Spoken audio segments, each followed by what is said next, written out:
Chapter 12. Where's the Prince? Never since the night when the princess left him so abruptly had the prince had a single interview with her. He had seen her once or twice in the lake, but as far as he could discover she had not been in it any more at night. He had sat and sung, and looked in vain for his Nereid, but when she, like a true Nereid, was wasting away with her lake, sinking as it sank, withering as it dried. When at length he discovered the change that was taking place in the level of the water, he was in great alarm and perplexity. He could not tell whether the lake was dying because the lady had forsaken it, or whether the lady would not come because the lake had begun to sink. But he resolved to know so much at least. He disguised himself, and going to the palace, requested to see the Lord Chamberlain. His appearance at once gained his request, and the Lord Chamberlain, being a man of some insight, perceived that there was more in the prince's solicitation than met the ear. He felt likewise that no one could tell whence a solution of the present difficulties might arise. So he granted the prince's prayer to be made shoe-black to the princess. It was rather cunning in the prince to request such an easy post, for the princess could not possibly soil as many shoes as other princesses. He soon learned all that could be learned about the princess. He went nearly distracted, but after roaming about the lake for days and diving in every depth that remained, all that he could do was to put an extra polish on the dainty pair of boots that was never called for. For the princess kept to her room, with the curtains drawn to shut out the dying lake. But she could not shut it out of her mind for a moment. It haunted her imagination, so that she felt as if the lake were her soul, drying up within her, first to mud, then to madness and death. She thus brooded over the change with all its dreadful accompaniments till she was nearly distracted. As for the prince, she had forgotten him. However much she had enjoyed his company in the water, she did not care for him without it. But she seemed to have forgotten her father and mother, too. The lake went on sinking. Small slimy spots began to appear, which glittered steadily amidst the changeful shine of the water.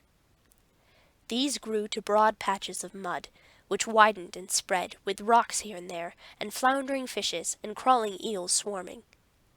The people went everywhere catching these, and looking for anything that might have dropped from the royal boats. At length the lake was all but gone. Only a few of the deepest pools remained unexhausted. It happened one day that a party of youngsters found themselves on the brink of one of these pools, in the very center of the lake. It was a rocky basin of considerable depth. Looking in, they saw at the bottom something that shone yellow in the sun.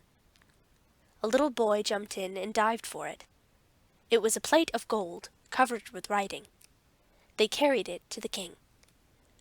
On one side of it stood these words: "Death alone from death can save. Love is death, and so is brave.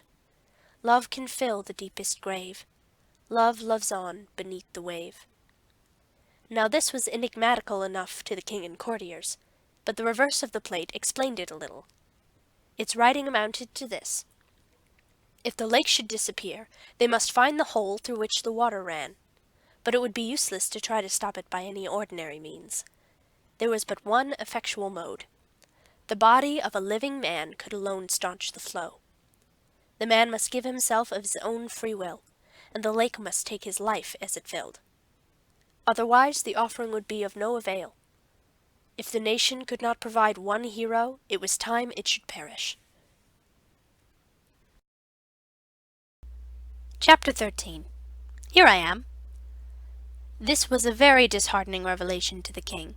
Not that he was unwilling to sacrifice a subject, but that he was hopeless of finding a man willing to sacrifice himself.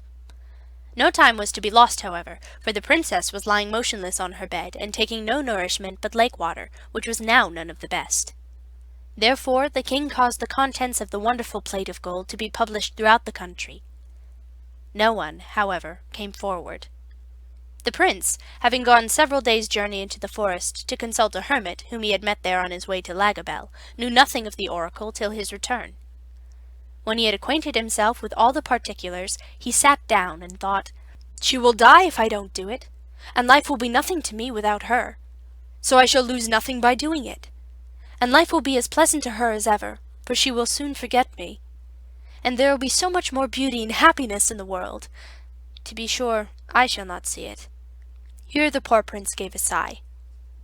How lovely the lake will be in the moonlight, with that glorious creature sporting in it like a wild goddess. It is rather hard to be drowned by inches, though. Let me see, that will be 70 inches of me to drown. Here he tried to laugh, but could not. The longer the better, however, he resumed, for can I not bargain that the princess shall be beside me all the time? So I shall see her once more, kiss her perhaps, who knows, and die looking in her eyes. It will be no death. At least, I shall not feel it. And to see the lake filling for the beauty again. All right. I am ready. He kissed the princess's boot, laid it down, and hurried to the king's apartment. But feeling as he went that anything sentimental would be disagreeable, he resolved to carry off the whole affair with nonchalance. So he knocked at the door of the king's counting-house, where it was all but capital crime to disturb him. When the king heard the knock, he started up and opened the door in a rage. Seeing only the shoeblack, he drew his sword. This, I am sorry to say, was his usual mode of asserting his regality when he thought his dignity was in danger. But the prince was not in the least alarmed. "Please, your majesty, I'm your butler," said he. "My butler? You lying rascal! What do you mean?" "I mean, I will cork your big bottle." "Is the fellow mad?" bawled the king, raising the point of his sword. "I will put a stopper, plug what-you-call-it, in your leaky lake, grand monarch," said the prince. The king was in such a rage that before he could speak he had time to cool, and to reflect that it would be great waste to kill the only man who was willing to be useful in the present emergency, seeing that in the end the insolent fellow would be as dead as if he had died by his majesty's own hand. "Oh," said he at last, putting up the tip of his sword with difficulty, it was so long. "I am obliged to you, you young fool. Take a glass of wine?" "No, thank you," replied the prince. "Very well," said the king. "Would you like to run and see your parents before you make your experiment?" "No, thank you," said the prince. "Then we will go and look for the hole at once," said his majesty, and proceeded to call some attendants. "Stop, please, your majesty. I have a condition to make," interposed the prince. "What?" exclaimed the king. "A condition? And with me? How dare you?" "As you please," returned the prince coolly. "I wish your majesty a good morning." "You wretch! I will have you put in a sack and stuck in the hole." "Very well, your majesty," replied the prince, becoming a little more respectful, lest the wrath of the king should deprive him the pleasure of dying for the princess. "But what good will that do, your majesty? Please to remember that the oracle says the victim must offer himself." "Well, you have offered yourself," retorted the king.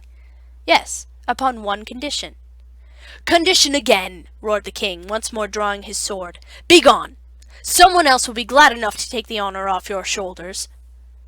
"Your majesty knows it will not be easy to get another to take my place." "Well, what is your condition?" growled the king, feeling that the prince was right. "Only this," replied the prince, "that, as I must on no account die before I am fairly drowned, and the waiting will be rather wearisome, the princess, your daughter, shall go with me, feed me with her own hands, and look at me now and then, to comfort me. For you must confess it is rather hard. As soon as the water is up to my eyes, she may go and be happy, and forget her poor shoeblack." Here the prince's voice faltered, and he very nearly grew sentimental, in spite of his resolution. "Why didn't you tell me before what your condition was? Such a fuss about nothing!" exclaimed the king. "Do you grant it?" persisted the prince. "Of course I do," replied the king. "Very well, I am ready." "Go and have some dinner, then, while I set my people to find the place." The king ordered out his guards and gave directions to the officers to find the hole in the lake at once. So the bed of the lake was marked out in divisions and thoroughly examined, and in an hour or so the hole was discovered. It was in the middle of a stone, near the center of the lake, in the very pool where the golden plate had been found. It was a three-cornered hole of no great size. There was water all round the stone, but very little was flowing through the hole.